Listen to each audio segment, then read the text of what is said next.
झाशीची राणी लक्ष्मीबाई. पावणे 200 वर्ष झाली. तारीख होती 13 नोव्हेंबर 1835. विक्रम संवत 1891. कार्तिक कृष्ण अष्टमी. भारत माता प्रसवली. तिने एका कन्यारत्नाला जन्म दिला. तिच्या वडिलांचं नाव मोरोपंत तांबे, आई भागीरथीबाई. ती अतिशय धार्मिक वृत्तीची साध्वी होती. मोरोपंत दुसऱ्या बाजीरावांचे खासगी चिटणीस म्हणून काम पाहत. इंग्रजांनी पेशवाई रद्द केली. भूतपूर्व पेशव्यांना पुणे सोडावे लागले. त्यांना 8 लाख पेन्शन ठरवून दिली. सध्या त्यांचं वास्तव्य ब्रह्मावर्त अर्थात विठूरला होते. कानपूर पासून 12 मैलांवर पवित्र गंगेच्या काठी वसलेलं एक सुंदर रमणीय स्थळ. पेशव्यांनी तेथे त्यांच्या इतमामाला साजेसा सर्व सुखसोयींनी युक्त असा भव्य राजवाडा बांधला. मोरोपंतांनी मुलीचं नाव ठेवलं होतं मणिकर्णिका. ते बरंच मोठं असल्यानं त्याचं रूपांतर मनू या 2 अक्षरात करण्यात आलं. ती मुळातच खूप सुंदर होती, हुशार आणि बोलघेवडी होती.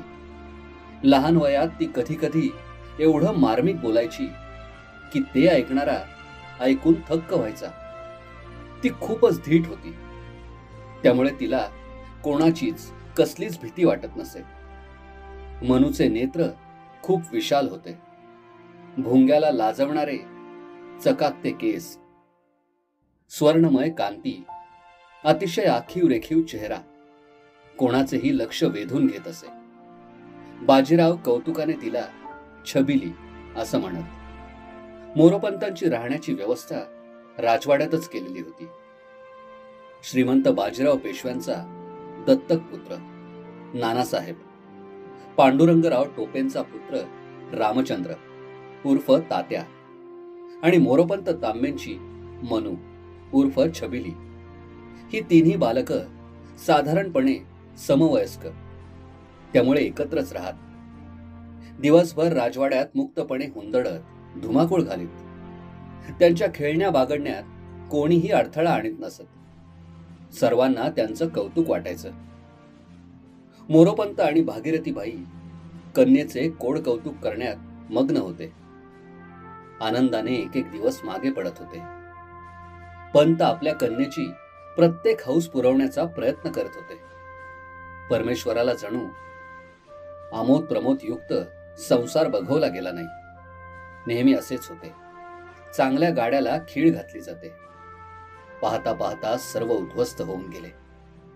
तेव्हा मनू इनमीन 4 वर्षांची होती. भागीरथीबाई किरकोळ आजारी पडल्या. विशेष काळजी करण्यासारखं काहीच नव्हतं. त्यातच धोका झाला. त्याच किरकोळ आजाराने त्यांचा बळी घेतला. त्या स्वर्गवासी झाल्या. मनू आई विना पोरकी झाली. मोरोपंतांवर आभाळच कोसळलं. तरीही चिमुरड्या मनूकडे पाहून त्यांनी हे पहाडा एवढं दुःख गिळलं, पचवलं. आता त्याची संपूर्ण जबाबदारी त्यांच्यावरच येऊन पडली. नानासाहेब, तात्या आणि मनूचे शिक्षण एकाच वेळेस सुरू झाले. त्यांना केवळ लिहिणे वाचणे एवढंच शिकायचं नव्हतं. त्याबरोबरच तलवार चालवणे, बंदूक पिस्तुलाने इच्छित लक्ष्यावर अचूक निशाणा धरून गोळी झाडणे, घोडदौड, धनुष्यबाण चालवणे, भालाफेक वगैरे लष्करी शिक्षण शिकण्याचीही व्यवस्था करण्यात आली. हे सर्व त्या तिघांनी लहान वयातच आत्मसात केले.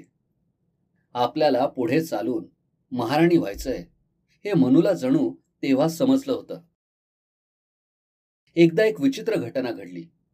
ब्रह्मवर्तला एक मोठा उत्सव साजरा झाला.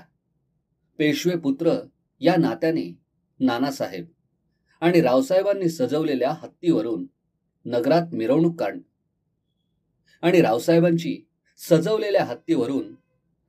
मिरवणूक काढण्यात आली. मनू मोरोपंतांना काका आणि श्रीमंत बाजीरावांना दादा म्हणायची. नाना आणि रावसाहेबाला हत्तीवर बसवलेलं पाहून मनू म्हणाली, दादा, आम्हाला पण हत्तीवर बसायचे. नानाला तिला चिडवण्याची लहर आली. त्यानं माहुताच्या कमरेत बोट टोचून हत्तीला हाकण्याचा इशारा केला. मनूला खूप वाईट वाटलं. श्रीमंत काय बोलावे हे न सुचल्यानं आतल्या बैठकीत निघून गेले. मोरोपंत कन्येची समजूत काढण्याचा प्रयत्न करू लागले. मनू बाळ, हत्तीवर बसणं आपल्या नशिबात नाही. का नाही काका? तिने विचारलं. आपण गरीब होत. ते काही नाही. मला नानाच्या हत्तीसारखा हत्ती आणून द्या. मी त्याच्यावर बसून अशीच गावातून मिरवत जाईन.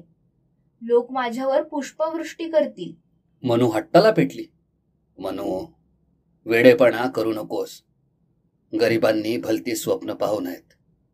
मी श्रीमंत पेशवे सरकारांचा एक साधा नोकर आहे. तू माझ्यासारख्या सर्वसाधारण माणसाची कन्या. हत्तीवर बसून मिरवण्या इतकं भाग्य तुला कुठून लाभणार ग? मोरोपंत हताश स्वरात म्हणाले. पंतांचं बरोबर होतं. त्यांना मासिक केवळ 50 रुपये पगार मिळायचा. त्यांचं बोलणं ऐकून मनू एकदम गंभीर झाली. एखाद्या प्रौढ आणि अनुभवी विचारवंतासारखी ती म्हणाली. काका, भाग्याचे कुणी काय सांगावे? भविष्यात कदाचित एकच नाही, 10 हत्ती माझ्या दाराशी झुलत राहतील. निराशेने मोरोपंतांच्या चेहऱ्यावर मंद स्मित झळकले. तरीही आपल्या लाडक्या कन्येचं मन राखण्यासाठी ते म्हणाले. परमेश्वर तुझी मनोकामना पुरी करो बाळ. पुढे चालून मनूचे भाकीत खरे ठरले. इसवी सन 1848. मनू 13 वर्षांची झाली.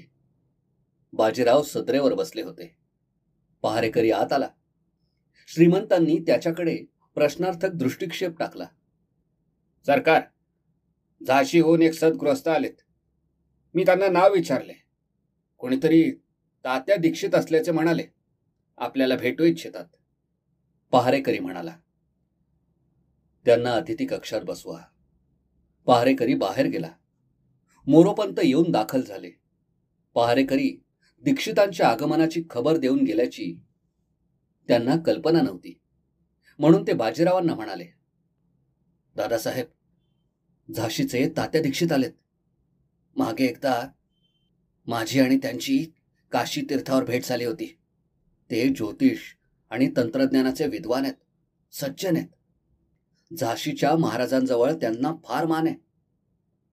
पंत, त्या पंडितजींच्या आगमनाची खबर पहारेकऱ्याकडून आम्हाला समजली आहे. आम्ही त्यांना सन्मानाने बसवून घ्यायला सांगितलंय. ते उत्तम ज्योतिष आणि भविष्याचे जाणकार असल्याचे आम्ही देखील ऐकून आहोत. जा, त्यांची नीट बर्दास्त ठेवा. कुठल्याच प्रकारची गैरसोय होऊ देऊ नका. झाशीचे आणि आमचे फार निकटचे नाते पंत, फार निकटचे. इतक्या वेळचा श्रीमंतांचा हसरा चेहरा एकदम गंभीर झाला, कोमेजला. त्यांची दृष्टी भूतकाळात दूर कुठेतरी स्थिरावली. मोरोपंतांनी त्यांना हटकले. दादासाहेब, सध्याच्या वर्तमान काळात भूतकाळातील हरवलेल्या आठवणी काट्यांप्रमाणे सलतात पंत. इंदोर, भोपाळ, झाशी हा कधी काळी महाराष्ट्राचा असलेला मराठमोळा प्रदेश दुष्ट इंग्रजांनी आपलं राज्य बुडवलं. आमचे सर्व सुभेदार स्वतंत्र झाले. इंग्रज हळूहळू अजगराप्रमाणे सर्वांना गिळंकृत करीत चालले. कोणीच याचा विचार करायला तयार नाही. जा पंत, झाशीच्या पंडितांची व्यवस्था पहा. आम्ही विचार करता करता कुठल्या कुठे वहावलो. बाजीराव बोलण्याचे थांबले. तसे मोरोपंत तात्या दीक्षितांची व्यवस्था पाहायला निघून गेले.